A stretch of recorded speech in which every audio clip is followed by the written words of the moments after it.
Добър ден! Сандо като стар морски вълк вече е надушил златото. Сега ще виж какво ще го направим. Да.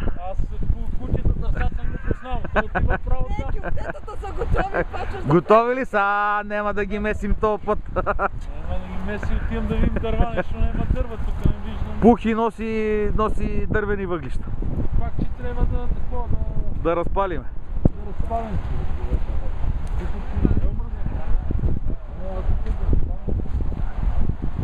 И общ план на останалите от дружината. Вече са се пръснали по реката.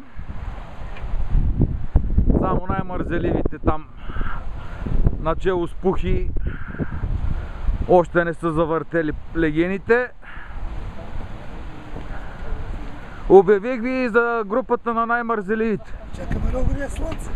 Слънцето е го. Как беше, видиш сега лопатите като ме фанат. Добре, добре.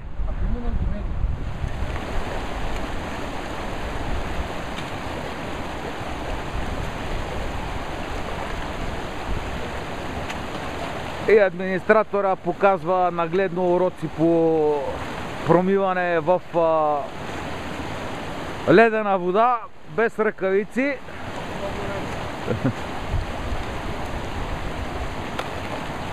Цигарата, както знаем, е задължителна, за да има нещо.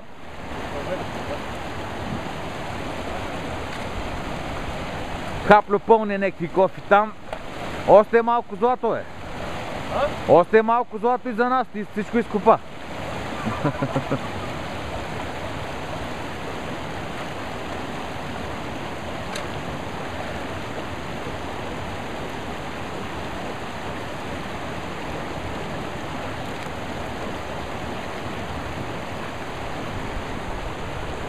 И в съседство другата група, която предпочита да копа на сянка. Скрила се под дървото. Връщаме се на първите проби с легенчето. От тук го виждам магнетита.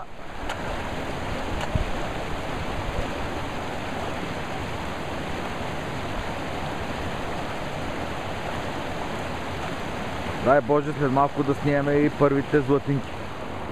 Пухи цепи дърва, усилено.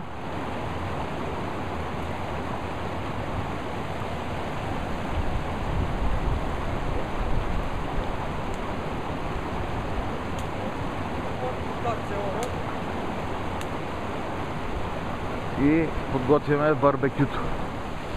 Първата проба е ядец, но продължаваме с втора, трета, четвърта и така нататък.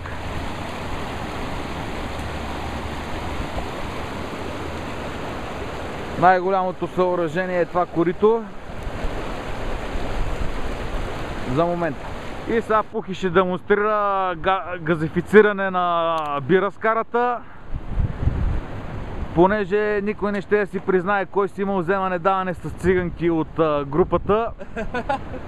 И за да тръгне от раз, ще трябва гръм няма да има. Детонация. Да не подсигуриме камъни и фусили за каменарите и фусиломаняците, без да си искаме сега тук.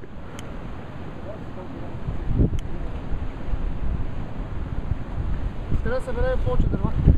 Стига бе, нали носиш въглища, бе? Носи едно чувалче, не ме Гледай там колко пълни има. А? Най-мразим дърва да събирам. Що? И няма начин да не тръгне работата. Мене направо ми е чудно, защо не си вземе едно газово барбекю. Защото е гадно, трябва въглища да има вкус.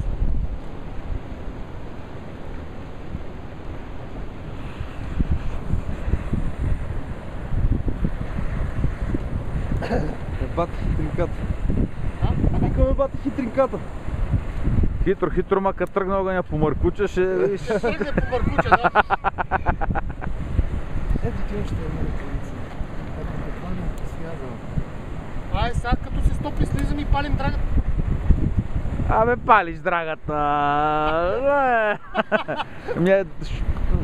Дай тук на момците какво си извадат да си... Ако тръгне някакво злато. Ще тръгне. Тук как стават нещата. С газ. С газ. Това, защото бензина е много скъп, иначе щехме да ливнем кило бензин. Нафта, кой какво има в резервара, това. Да, ма така е по-екологично. По-економично е, да. Екологично. Ние мислим за екологията. Па и няма много мирис. Ето, какво искаш? Запали се огън. Запали се. Ай, стига де, сега цигарите ми къде са. И вече сменихме местото с друго, което дава 100%. Не дойдохме директно на него, защото няма достъп с колите и за барбекюто достатъчно място къде да... Интервю ще дадеш? За сега не. За сега не. Пазиме тайните на занаята. Админа се фанал работа, обаче нещо само е кликнал. Чака легенче. По-бързите колеги вече промиват. Няма никой. Нема никой. Аз не видях много дема. След като Мариан казва, значи трябва да има. Ти къде купна? Не, това отгоре. Отгоре. Горе го мани, там е за пържоли. Горе копа пържоли. И така след доста труден и немалък преход се озовахме на новото място. След малко продължавам. Започва промиването на вече пресятия материал. Малко срещу слънцето снимам цял ден днеска, ама... Няма ли? Давай, следващия.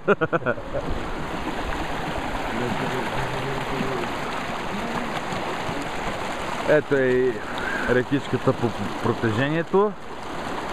Интересно, че и тук водата е толкова бърза, колкото горе, а пък явно има злато.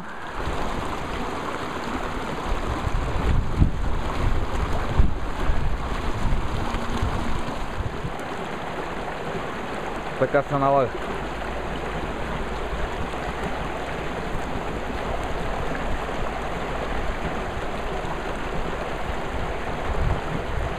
И ето ги модераторския екип, откъде наблюдават процеса.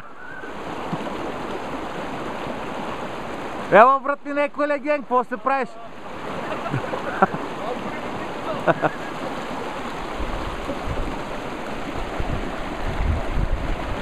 Тук конвейера продължава.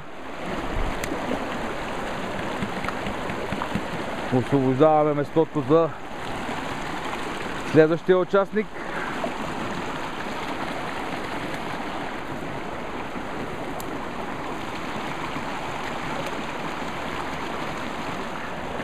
Пет-6 манечки. Манечки има 5-6. Манечки има 5-6 и все пак да, от 2 лопати е добре.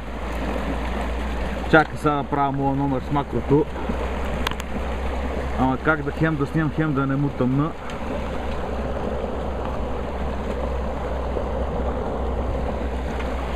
На какво разстояние фокусира, не знам, ама...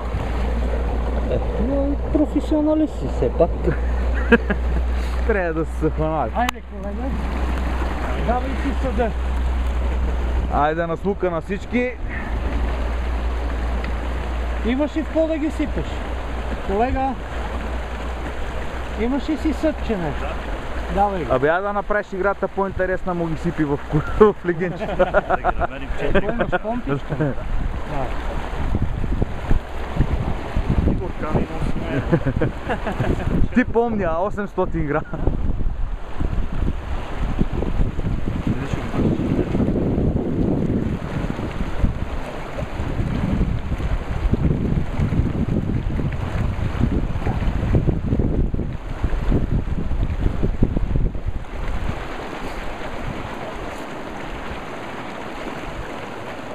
Бе, те могат са и към 20-30, бе.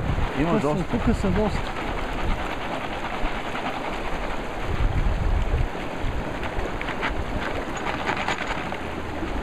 Това легенче на кой? Не знам. Може да... Колегата Има ли друг, който си няма златинка? А? Колеги, вие имате ли си златинки до сега или не? Някой, който си няма изобщо, който не е виждал. Добре. Благодаря. Да ви се връща по 1000. А кой е легенчето? И погледът тича око. Има ли бе?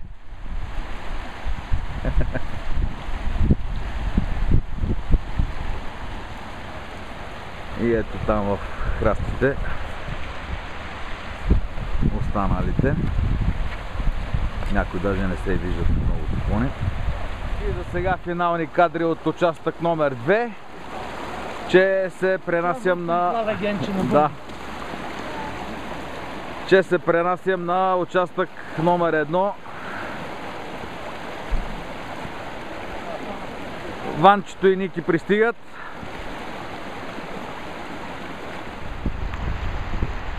Ето и цялостен отход на местността. Евентуално за бивак. Участъка от поляната, който е почти хоризонтален, тук точно над златоносния участък. Евентуално за националната среща. Ето и панорамен изглед на реката.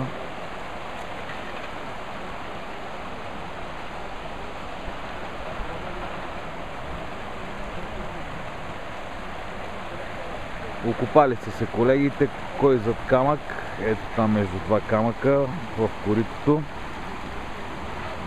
се промива, кой в вече проверени стари дупки, кой прави руслови проби, а тук голямата седянка не знам какво обсъждат,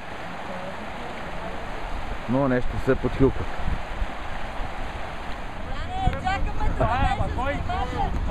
И от участък 2, по-интересният участък за мене. Е тоя, за двете страни. О! Не, мисълта ми е не си обърнал внимание. Значи Дели има тесен улиц. Ти по-добре се справяш, Ванчо, от мене. Или тънка трава, не знам. По-добре, аз по-големи ги правя. Значи насам до едно по-големо му направи. Уличен тест. Най-ситният материал, най-финото злато пада най-отпред, защото бързо го измива и тръгва, бързо се свлича мекния материал. Събира през едната решетка, тук си бъде отвъбен. Красотата може да я видите тук. Абе, пичо, некой да е взел пилешко? Не. Защо така? Защото е минус 20 градуса. Нещо... Нема пилчари тук, ми се става. Не. Май всички сме на...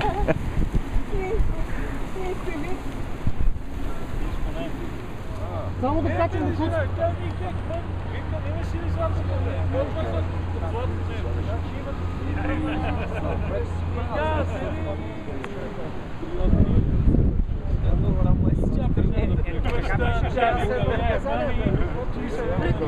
Чакай,